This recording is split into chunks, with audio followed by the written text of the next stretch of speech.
Welcome to the podcast series The New Student Pharmacist, where we discuss chemistry and pharmacy, as well as leaders in pharmacy careers, community, and chemistry and pharmacy research.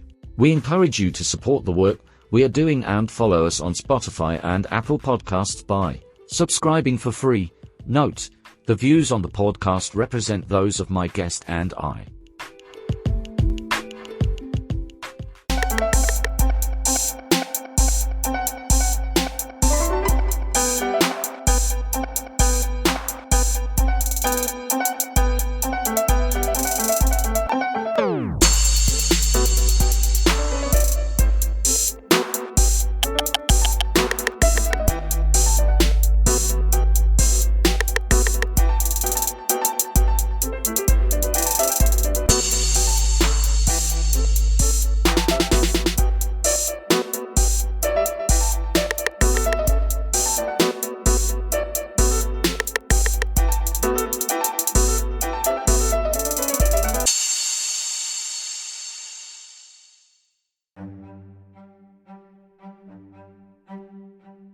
Purpose of these episodes not at all for advice or medical suggestions.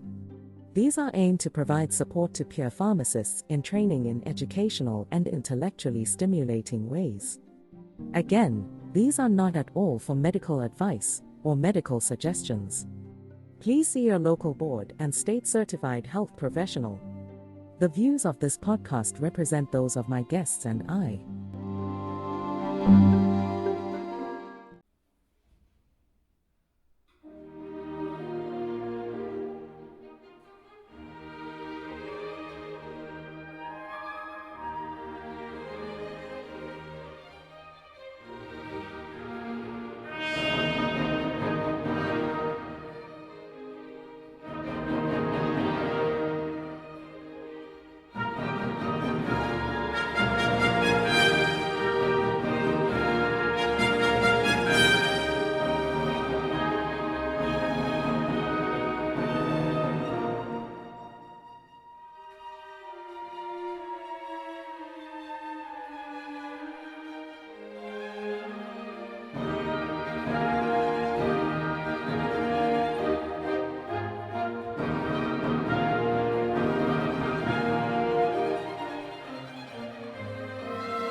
Hey everyone, and welcome back to the Deep Dive. Today we are diving deep into hypertension, something that you guys specifically requested.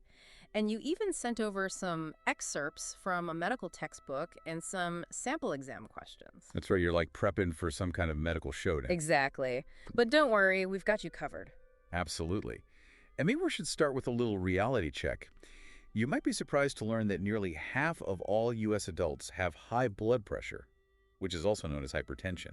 Whoa, nearly half. That's a lot more common than I realized. It is a pretty startling statistic. It really is. So where do you think you fall on that blood pressure spectrum? Have you checked yours recently? That's a great question to ask yourself. And it actually leads us to a pretty fascinating point. For about 90% of people with hypertension, we don't actually know the exact cause. Oh, really? Yeah, it's kind of like a detective story, but there's no prime suspect. We call this essential hypertension. Essential hypertension. So it's like the blood pressure equivalent of a shrug emoji. Pretty much. Yeah. But even without knowing the exact cause, there's still a lot we can learn about how blood pressure works and what we can do to manage it. That's good. So speaking of how it works, I remember from the textbook excerpts that it's more than just a single number, right? Exactly.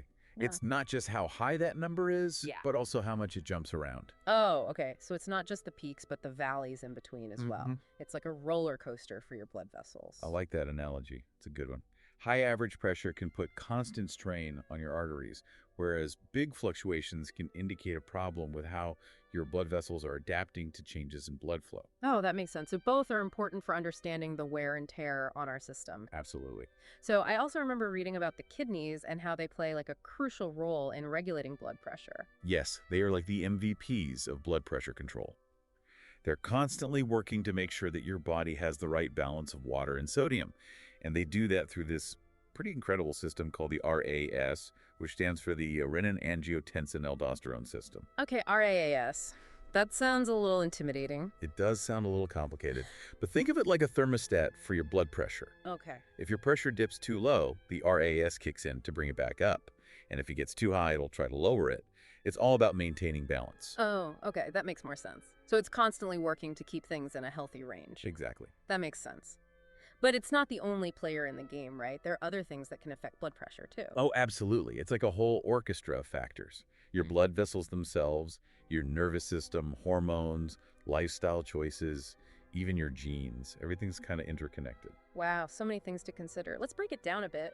What about the blood vessels themselves? How do they play a role? Well, your blood vessels themselves play a role. And one of the key players is nitric oxide. Nitric oxide, isn't that something you find in, like, car exhaust? Well, it is found in a lot of places, actually.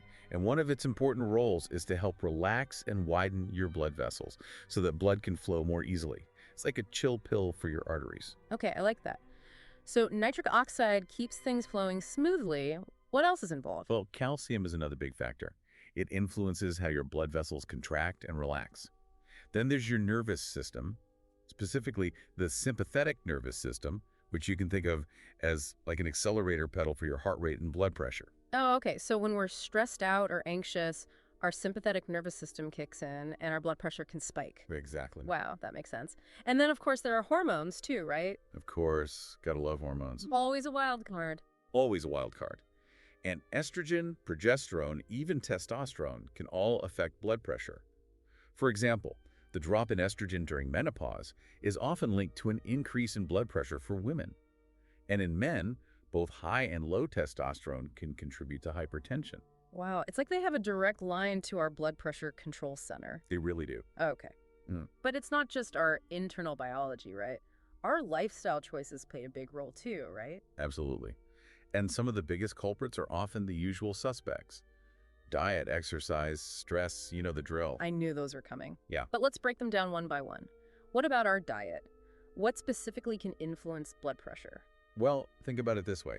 When you eat a lot of salt, your body holds on to more water. This increases your blood volume and puts more pressure on your arteries. That's why a diet high in sodium is a major contributor to hypertension. Makes sense. So cutting down on salt is key. It is, but it's not just about cutting out the bad stuff. It's also about adding in the good stuff. Oh, like what? Well, one of the best things you can do is actually increase your potassium intake. Oh, potassium. Yeah. This mineral helps your body get rid of that excess sodium and counteracts those negative effects of a high salt diet. Foods like bananas, sweet potatoes, leafy greens, they're all great sources of potassium. So potassium to the rescue. Exactly. And then there's exercise. Okay, yeah, exercise. How does that factor into all of this? Physical activity is like magic for your blood pressure. It can actually help lower both your systolic and your diastolic numbers. Even moderate exercise can have a significant impact. So what are we talking? Brisk walking, swimming, dancing, anything that gets your heart rate up. Exactly. It's all about finding activities that you enjoy and making them part of your routine. Aim for at least 90 to 150 minutes of moderate intensity exercise each week. Got it.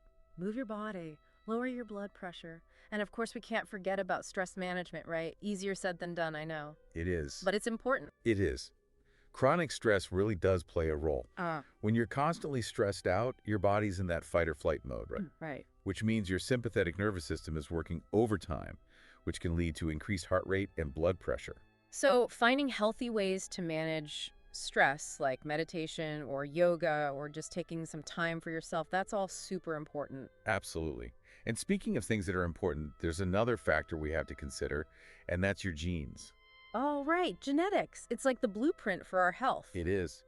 While there are some rare genetic disorders linked to hypertension, for most people, it's this complex interplay between your genes and your environment. So even if you have a family history of high blood pressure, it doesn't necessarily mean you're doomed. No, not at all. Your lifestyle choices still matter a lot. They really do. And then, let's not forget about medications. Oh, right. Medications. Some common ones that people take every day, like certain decongestants or even some antidepressants, they can actually raise blood pressure as a side effect. Huh. That's good to know. So if you're starting any new medication, definitely talk to your doctor or your pharmacist and ask about any potential interactions. Absolutely. Always a good idea. Okay, so we've talked about a lot of factors that can contribute to high blood pressure, but now let's talk about why it's so important to manage it. What are the stakes if we don't get our blood pressure under control? Well, the stakes are actually pretty high. Studies have shown that for people between 40 and 70 years old, every increase of 20 millimilli Hg in systolic pressure or 10 millimilli Hg in diastolic pressure actually doubles your risk of cardiovascular disease. Double the risk. Whoa, that's pretty serious. It is. Uncontrolled hypertension can damage your organs, particularly your heart, your brain, and your kidneys. Yeah. It can lead to heart attacks, strokes, kidney failure. So that's some serious consequences. Yeah. So knowing the risks, what can we do to kind of take control of our blood pressure? Well, the first step is actually knowing where you stand, right? Absolutely. What's your blood pressure? We actually use a classification system to categorize blood pressure as normal, elevated, or stage 1 or 2 hypertension. And this helps us figure out how much intervention is needed. Oh, okay. So it's not just about being diagnosed with hypertension. It's about understanding the severity. Exactly. Once you know what category you fall into, you can work with your healthcare provider to develop a personalized plan to manage it. Got it. So now let's talk about blood pressure measurement for a second, because how do we make sure that we're getting accurate readings? You know, I actually have a funny story about this. Oh. I was using one of those blood pressure machines at the pharmacy one time, and the reading was like astronomically high. Like I thought I was having a medical emergency right there. Oh, no. Turns out I had the cuff on completely wrong. Oh, that's a great example of why proper technique is so important. Exactly. So no cross legs or frantic texting while you're getting your blood pressure checked. But even when you're doing it right, there are still some tricky situations, right? Yeah, there are a few things that can make it a little tricky, like something called white coat hypertension. This is where your blood pressure might spike at the doctor's office because you're a little anxious. Oh, yeah. And then there's mask hypertension, where your readings are normal at the doctor's office but actually high elsewhere. It's like your blood pressure is playing hide and seek. Wow, talk about a diagnostic challenge. And then there's also like resistant hypertension, right? Where your blood pressure just stays high no matter what you do. Yeah, that's when blood pressure remains high, even when you're taking multiple medications. And that one often involves a more in-depth investigation to rule out any underlying causes. So getting your blood pressure under control sometimes is quite a journey. But let's talk about lifestyle interventions for a second. What can people do before they even think about medications? Well, as we talked about earlier, diet plays a major role. Right. One of the best dietary approaches is the DASH diet, which stands for Dietary Approaches to Stop Hypertension. And it emphasizes fruits, vegetables, whole grains, low-fat dairy. It's all about crowding out the bad stuff with good stuff. And then don't forget the potassium. And don't forget the potassium. I've actually been making a conscious effort to add more potassium-rich foods into my diet. Bananas, sweet potatoes, spinach. You know, it's amazing how those small changes can really make a difference. They really can. And then, of course, regular physical activity is essential. Like we talked about. Exactly. At least 90 to 150 minutes of moderate intensity exercise every week is a good goal to shoot for. Okay. And stress management. Yes, stress management. Techniques like deep breathing, meditation, yoga, they can all help you manage stress and potentially lower your blood pressure too. So really, there's a lot you can do even before you even think about taking medication. Absolutely. But sometimes lifestyle changes just aren't enough. Yeah. And that's where medications come into play. Okay, so let's dive into that medication maze. What are the different types of blood pressure medications and how do they work? Well, there are several different classes of medications, each with their own unique mechanism of action. Okay. One of the most common and effective is thiazide diuretics. Thiazide diuretics, okay. I remember from the textbook that they work by helping your kidneys get rid of excess sodium and water. That's exactly right. Which lowers blood volume and therefore lowers blood pressure. Exactly. And they've been shown to be very effective in large studies, which is why they're often a first-line treatment for many people. A couple of the common thiazide diuretics are chlorthalidone and hydrochlorothiazide. Okay. But I do remember reading, though, that they can affect potassium levels, right? You're right, they can. They can sometimes lead to low potassium levels, so it's important to have your electrolytes monitored regularly if you're taking a thiazide diuretic. Okay, good to know. So those are a good option, but got to keep an eye on those potassium levels. Exactly. What about ACE inhibitors? I've heard a lot about those. ACE inhibitors, which stands for angiotensin converting enzyme inhibitors, are another really effective class of blood pressure medications. Okay. They work by blocking the production of angiotensin II, which is a powerful chemical that constricts your blood vessels. So basically, ACE inhibitors tell those blood vessels to chill out and relax. Precisely. And they've been shown to be particularly beneficial for people with certain conditions, like kidney disease or heart failure or a history of heart attack. Okay.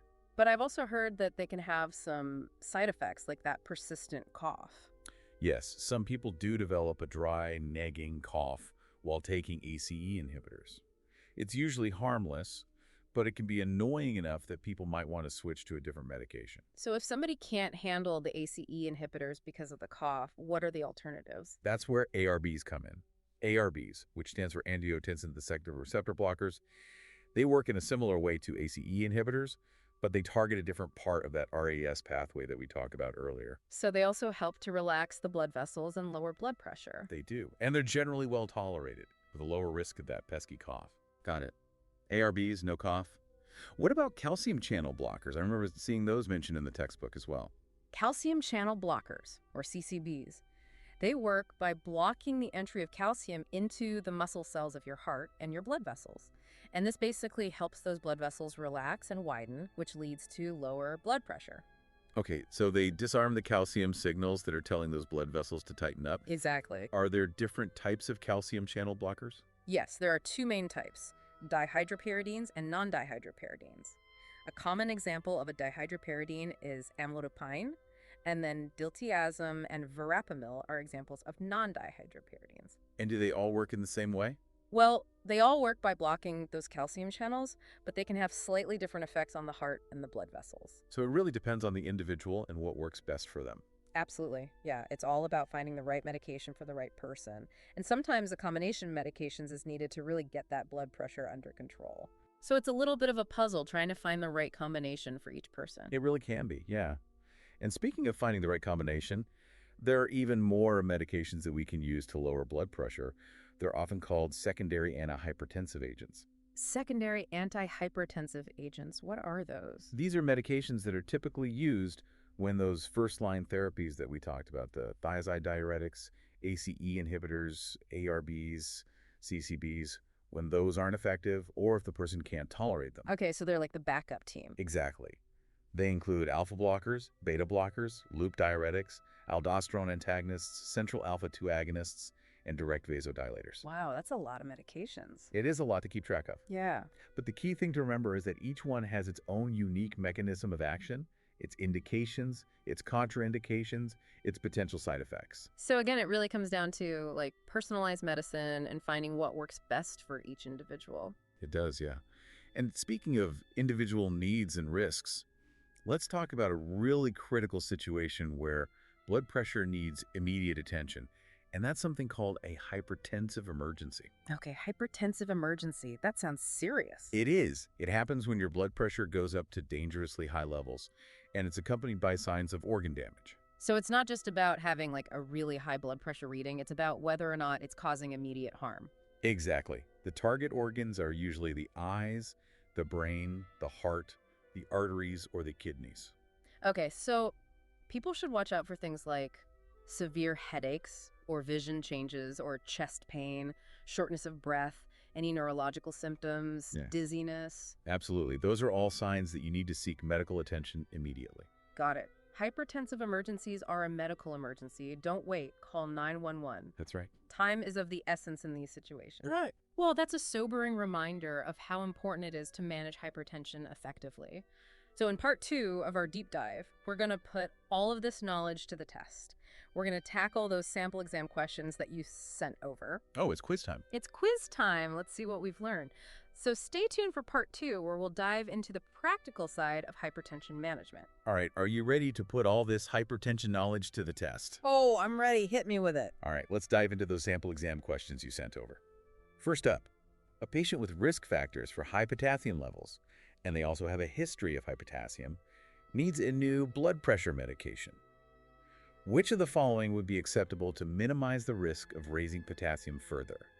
Amiloride, amlodipine, enalapril, spironolactone, or valsartan? Okay, this is where those medication nuances come in. They do. We need to choose a medication that's not going to push those potassium levels even higher. So let's see, amiloride and spironolactone are both potassium-sparing diuretics. Exactly. So those are definitely out. Yeah, those are out. Enalapril and valsartan are an ACE inhibitor and an ARB, respectively.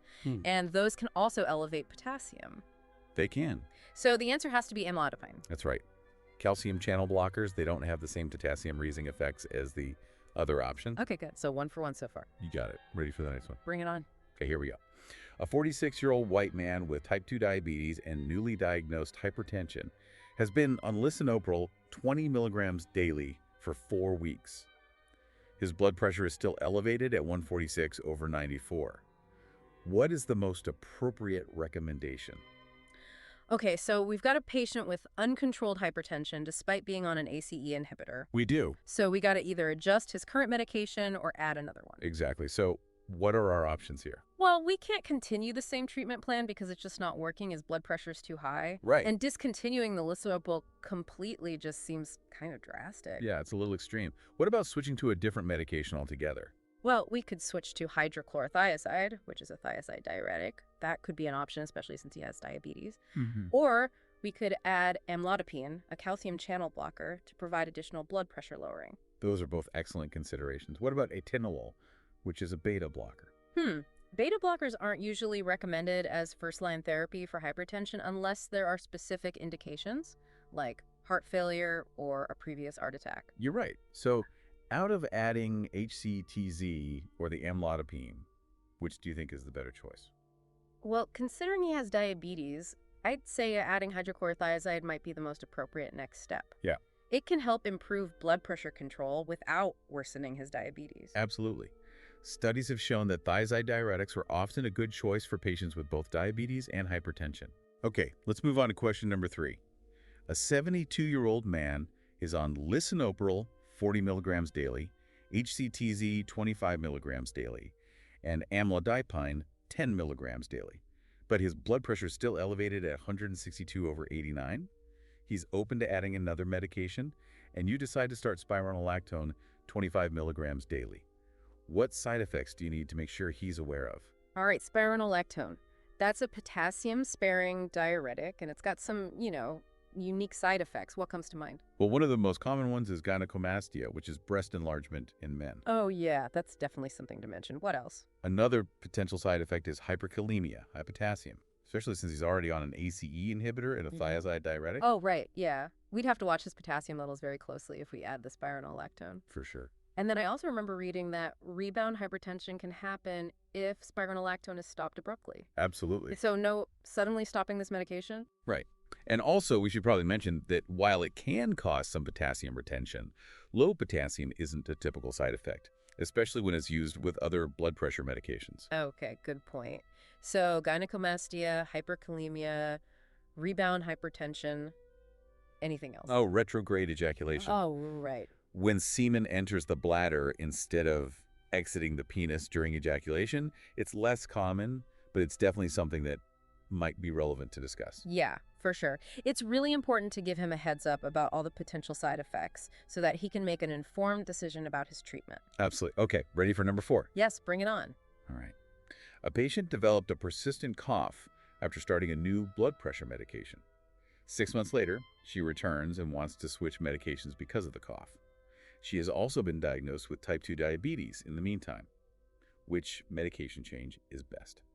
Okay, so the cough. The cough. That's a classic giveaway. That's got to be an ACE inhibitor side effect. It is. So we need to switch her to something that won't cause that. But we also have to keep in mind that new diabetes diagnosis. Right. So let's look at the options here. Low pressor is metoprolol. That's a beta blocker. It wouldn't cause a cough, but it's not really ideal as a first-line treatment for hypertension, especially in someone with diabetes. That's true. Okay, what about Atacand? Atacand is candesartan, which is an ARB. Okay, so that's a possibility. ARBs are generally well tolerated, They are. effective for hypertension, and they don't usually cause that cough. Yep. Altesse is ramipril. That's another ACE inhibitor. Yep, so that one's out. Cardizem is diltiazem. That's a calcium channel blocker. Could be an option, It could. but AOBs are probably preferred in this case. Yeah, probably. And then obviously continuing her current medication isn't really advisable because that cough is probably not going to go away after 6 months. It's probably not. So switching to Atacand, the ARB, seems like the best choice here. Addresses the cough, considers her diabetes, and is effective for blood pressure control. I think you nailed it. Awesome. Ready for number 5? Yes, hit me. All right. A 35-year-old man has been diagnosed with type 2 diabetes, hypertension, high cholesterol, and sexual dysfunction caused by diabetic neuropathy. Which 2-drug regimen is most appropriate for his hypertension? Okay, so this one is tricky. We've got to think about all those different conditions and how the medications might interact. We need a combination that's going to be effective for his blood pressure, but won't make any of those other problems worse. Right. Lots of things to consider. Yeah. So amlodipine plus lisinopril, what do you think? Amlodipine is a calcium channel blocker, and lisinopril is an ACE inhibitor. That seems reasonable for hypertension, but could it possibly make his sexual dysfunction worse? That's a really good point. ACE inhibitors can potentially worsen erectile dysfunction in some men. They can. Okay, so let's look at the next one. Short-acting nifedipine plus trendilopril. Okay, so short-acting nicotine is generally not recommended for hypertension. Yeah. It can cause a really rapid drop in blood pressure, make the heart rate go up really fast. It's not good. Not good. And trandilopril is another ACE inhibitor, so that combination's probably not ideal. Okay, let's keep going. Doxazocin plus hydrochlorothiazide. Doxazocin is an alpha blocker, which could actually be beneficial for his prostate health. Okay. But it might not be the best first-line choice for hypertension. And HCTZ, while effective, could potentially worsen his high cholesterol. Oh, right. Okay, what about Pendolol plus Losartan? So Pendolol is a beta blocker. While it's generally safe, it might not be the best choice for someone with diabetic neuropathy. Sortin's an ARB, so that part of it seems okay. Okay. And then last, hydrochlorothiazide plus lisinopril. Again, the HCTZ could make the cholesterol worse, and lisinopril could exacerbate the sexual dysfunction. Right. So it seems like based on all of that, even though it's not perfect, amlodipine plus lisinopril is probably the most appropriate choice. It probably is. It's likely to be effective for his blood pressure, and it shouldn't have too much of a negative impact on his other conditions. Yeah, but it's important to monitor him closely, though, for any worsening of that sexual dysfunction. And if it does get worse, then we need to adjust his medication. Of course. Always got to personalize that treatment. Always. Yeah. Okay, let's look at question number 6. A patient developed a persistent cough after starting a new blood pressure medication. Which medication could be the cause? There's that cough again. That cough. Gotta be an ACE inhibitor. It's gotta be. So which one is the ACE inhibitor? All right, let's see. Maxide is a combo of a thiazide diuretic and a potassium-sparing diuretic. Astolic is nebivolol, a beta blocker. Vasotec is an allopril. Bingo. That's it. That's our culprit. ACE inhibitors, very well known for causing that dry cough. And then just to go through them, aldactone is spironolactone. Which is an MRA. Yep. And cataprase is clonidine, a central alpha-2 agonist. That's right. So it's Vasotec, the ACE inhibitor. Okay, great. What's next? All right, number 7. A 64-year-old man with long-standing hypertension and chronic kidney disease with an eGFR of 24 is taking ramipril 10 milligrams daily. His blood pressure is 148/86, heart rate is 58, potassium is 5.1. He has slight swelling in his legs, but no evidence of heart failure. What is the most appropriate recommendation? Okay, so we got a lot going on here. We do. Hypertension, chronic kidney disease, and slightly elevated potassium. Yep. His blood pressure's still high despite being on an ACE inhibitor. It is. What are we going to do? So first of all, we got to address that elevated potassium. Absolutely. That's the first thing. 5.1 is above the normal range. Right. And that's concerning because he's already on ramipril, which is an ACE inhibitor, which can increase potassium. That's right. So we need to be very careful about adding any medications that could make that potassium level even higher. Okay, so let's look at our options. Continuing his current therapy and just watching his blood pressure, probably not enough because it's not controlled. Yeah, I agree. Adding hydrochlorothiazide, a thiazide diuretic, could make the potassium even worse. True.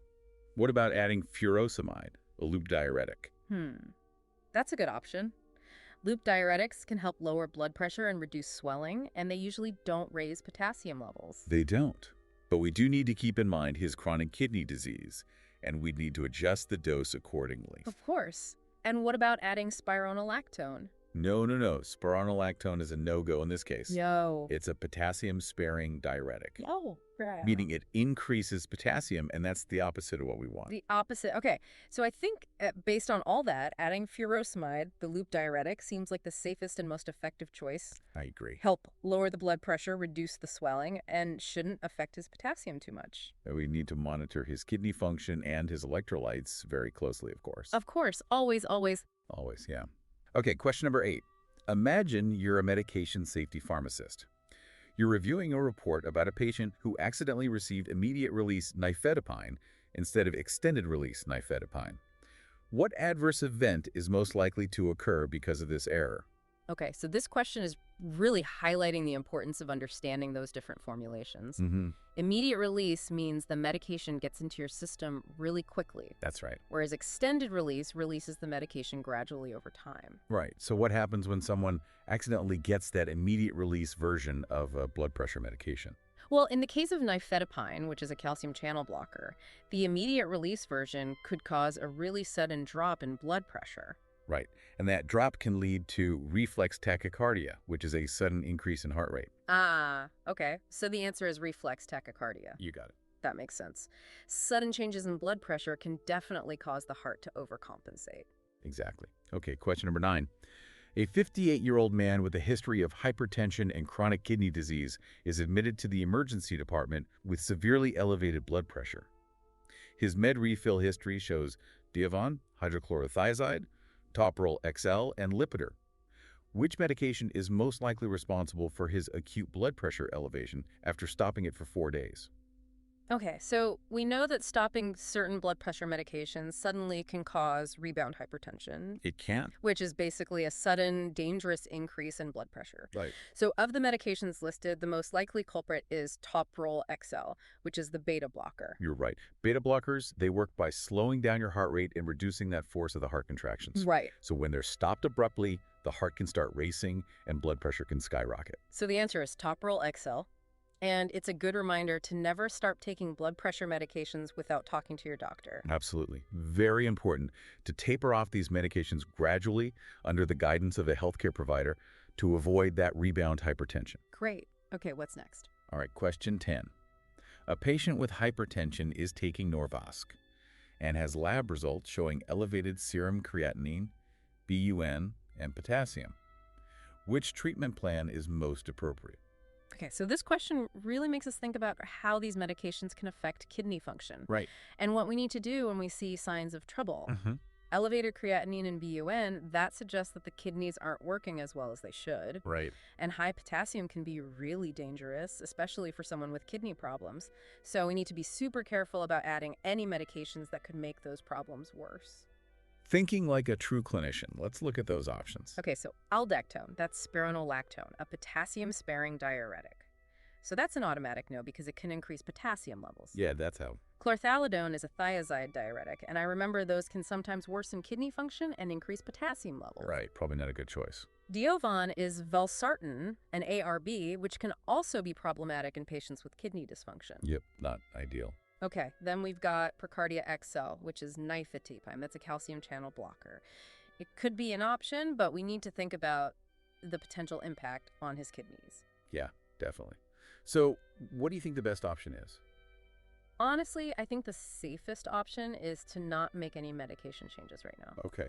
His blood pressure is currently controlled on the amlodipine. Mm-hmm. So we should probably investigate what's causing that kidney dysfunction and that elevated potassium before we start messing with his medications. Sometimes the best course of action is to just gather more information before we actually make changes. I like that. Okay, on to question 11. A 37-year-old pregnant woman with hypothyroidism presents with a headache, blurry vision, and elevated blood pressure. She's currently taking levothyroxine and a multivitamin. Which medication is preferred for the long-term management of her hypertension? Okay, so pregnancy, that definitely adds another layer of complexity. We've got to make sure that whatever we choose is safe for both the mother and the baby. Absolutely. So let's look at our choices here. Lotensin is benazepril, which is an ACE inhibitor. And ACE inhibitors are a big no-no during pregnancy. They are. They can cause serious harm to the developing fetus. Right. They can actually interfere with the baby's kidney development, and they can lead to a bunch of different complications. So Lotensin is definitely out. Yeah. Exforge is a combination of amlodipine, a calcium channel blocker, and valsartan and an ARB. ARBs are also not okay during pregnancy. Yep. Similar reasons. Yep. Same family of medications, same kind of risks. So a Dalit CC, that's nifedipine, a calcium channel blocker Okay. could be an option. Some calcium channel blockers are actually considered relatively safe to use during pregnancy. They are, but it's important to consult with a specialist, of course, to confirm its safety and make sure the dosage is appropriate for that specific patient. Absolutely. Then we have Cozar, that's losartan and ARB, so that one's out as well. And then Zesteretic is a combination of lisinopril, an ACE inhibitor, and HCTZ. And again, EC inhibitors are off limits during pregnancy. Yeah, definitely. So it seems like the preferred choice in this case would be Adalat CC, the calcium channel blocker. Yeah. But again, you have to involve a specialist who can really assess the situation and make the best decision for both the mother and the baby. Absolutely. Managing hypertension during pregnancy, Yeah. it's a delicate balancing act, and it's really important to have that specialized team. For sure. Okay, let's move on to question 12. A patient's lab results show elevated potassium, decreased uric acid, and elevated glucose. Which medication is most likely responsible for these abnormalities? Okay, so elevated potassium, decreased uric acid. That's ringing a bell.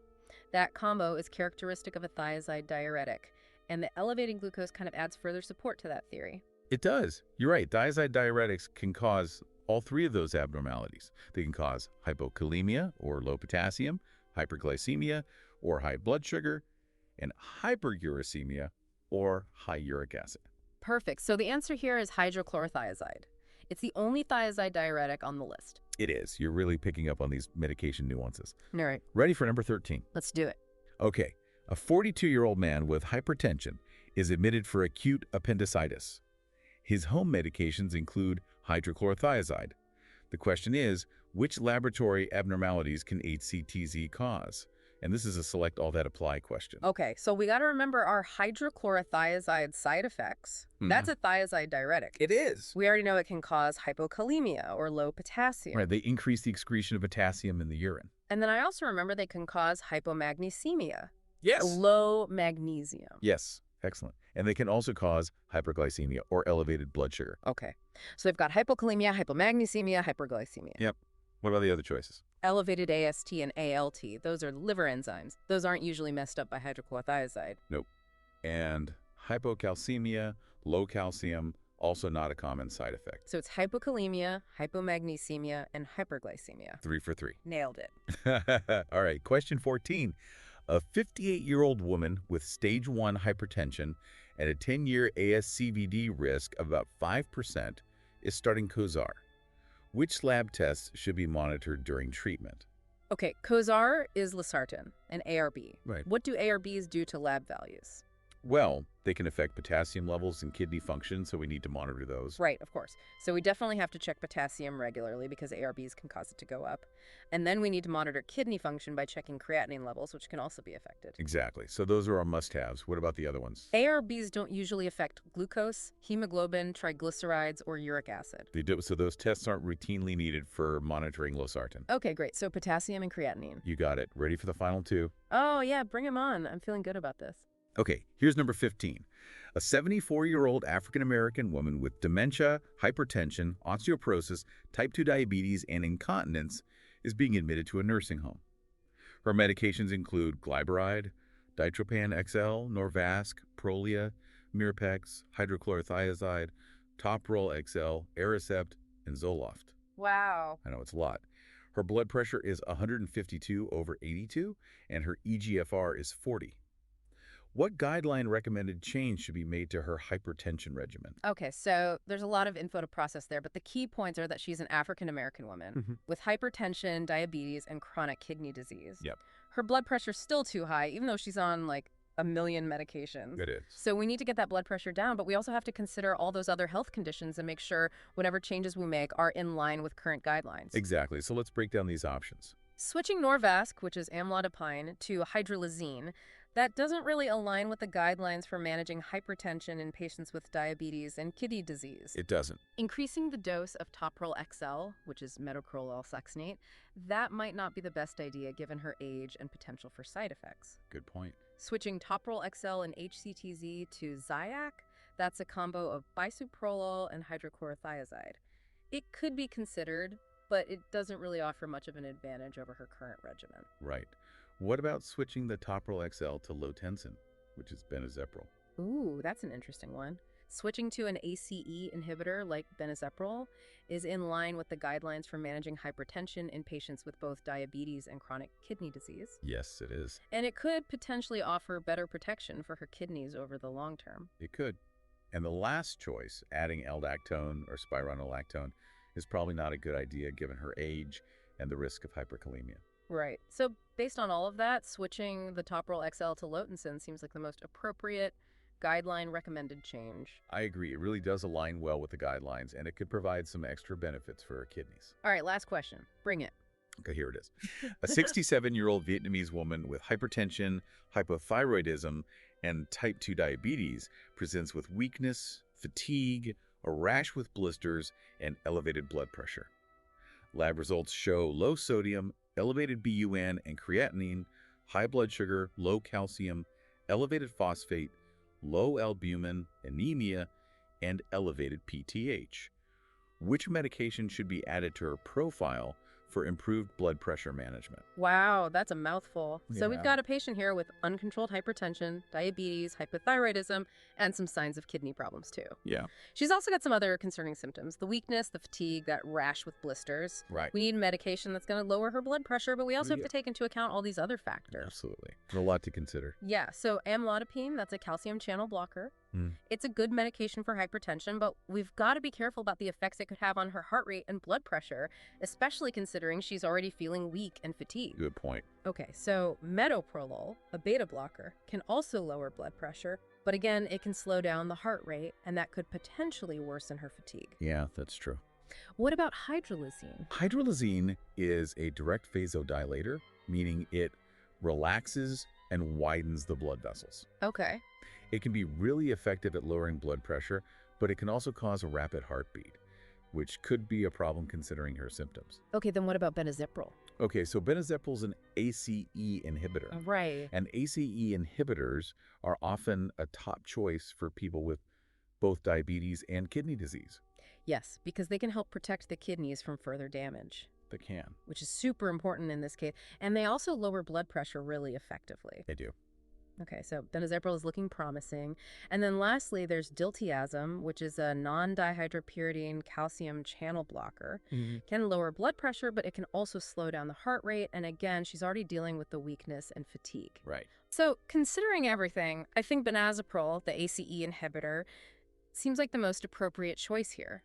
It addresses her hypertension. It does. It could potentially help her diabetes and her kidney problems, and it's less likely to make her fatigue worse. I completely agree. You have successfully navigated all the twists and turns of these challenging exam questions. I feel like I just aced a pop quiz on hypertension. You really did. It really shows how important it is to have a good understanding of all those underlying principles. It is. It's like having a toolbox full of different tools, and you have to know which tool is the right one to use for each job. Exactly. And it's important to remember that managing hypertension, it's not like a one-and-done thing. No. It's an ongoing process. Absolutely. It requires monitoring and adjusting medications as needed and sticking to those healthy lifestyle changes. It really is a team effort between the patient and their healthcare provider. Absolutely. And it's a journey that takes patience, persistence, and a willingness to learn and adapt. Well said. So now that we've tackled those exam questions, let's switch gears and explore the world of hypertension research. Oh, yeah, research. In part 3, we're going to delve into some of those really groundbreaking studies that have shaped our understanding of this condition. Stay tuned for part 3, where we uncover the latest breakthroughs in hypertension research. All right, welcome back to The Deep Dive. In this final part of our hypertension exploration, we're shifting gears a bit. We're going from the practicalities of, diagnosis and medication to something equally important, research. That's right, yeah. Even though we've made great strides in understanding and managing hypertension, there's still so much more that we're learning. Exactly. Researchers all over the world are working hard to find new insights into the causes, the complications, and the treatment of this complex condition. So what are some of the hot topics in hypertension research right now? What's got the scientific community buzzing? Well, one area that's really exciting is personalized medicine. Researchers are working on identifying specific genes and biomarkers that could actually predict how well an individual will respond to certain medications. Oh, wow. And that can really help personalize those treatment plans and get the best outcomes. So personalized medicine for hypertension is like having a blood pressure prescription that's tailor-made just for you. Exactly. That's incredible. What else? Another area that's super fascinating is the role of the gut microbiome in blood pressure regulation. Wait, hold on. The gut microbiome? No. You mean like the trillions of bacteria that live in our intestines? That's right.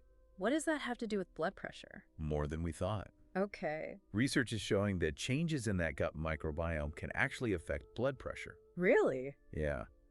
And this is through all kinds of different mechanisms, including the production of certain metabolites that affect blood vessel function. Wow. I never would have guessed that. It's pretty amazing. It really is. So those tiny little organisms living inside us can have such a big impact on our heart health. They can. Yeah.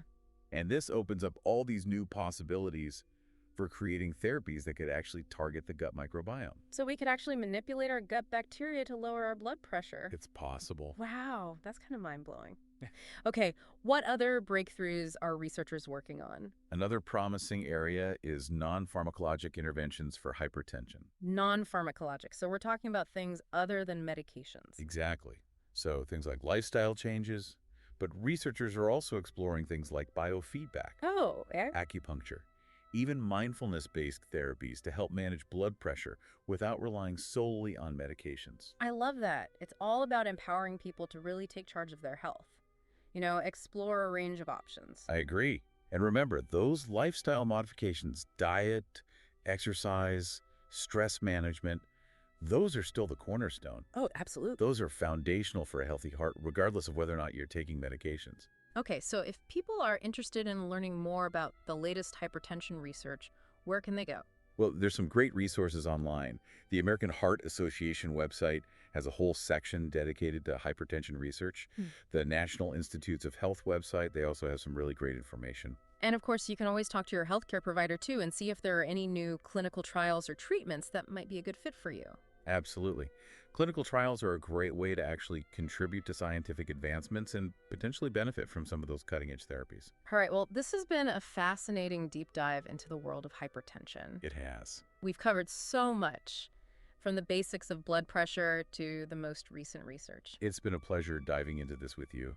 And I hope our listeners feel ready to take control of their blood pressure and really make their heart health a priority. I hope so too. So to wrap things up, remember, managing hypertension is not a sprint, it's a marathon. It's about making those sustainable lifestyle changes, working closely with your healthcare provider, and staying up to date on the latest research and treatment options. And don't forget to check your blood pressure regularly. Absolutely. Knowing your numbers is the first step to taking charge of your health. So until next time, stay curious, stay informed, and stay healthy.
purpose of these episodes not at all for advice or medical suggestions. These are aimed to provide support to peer pharmacists in training in educational and intellectually stimulating ways. Again, these are not at all for medical advice or medical suggestions. Please see your local board and state-certified health professional. The views of this podcast represent those of my guests and I. Thanks for listening to the podcast series The New Student Pharmacist, where we discuss chemistry and pharmacy, as well as leaders in pharmacy careers, community, and chemistry and pharmacy research. We encourage you to support the work we are doing and follow us on Spotify and Apple Podcasts by subscribing for free. We are so glad that you were able to tune in today. Note, the views on the podcast represent those of my guest, and I take care and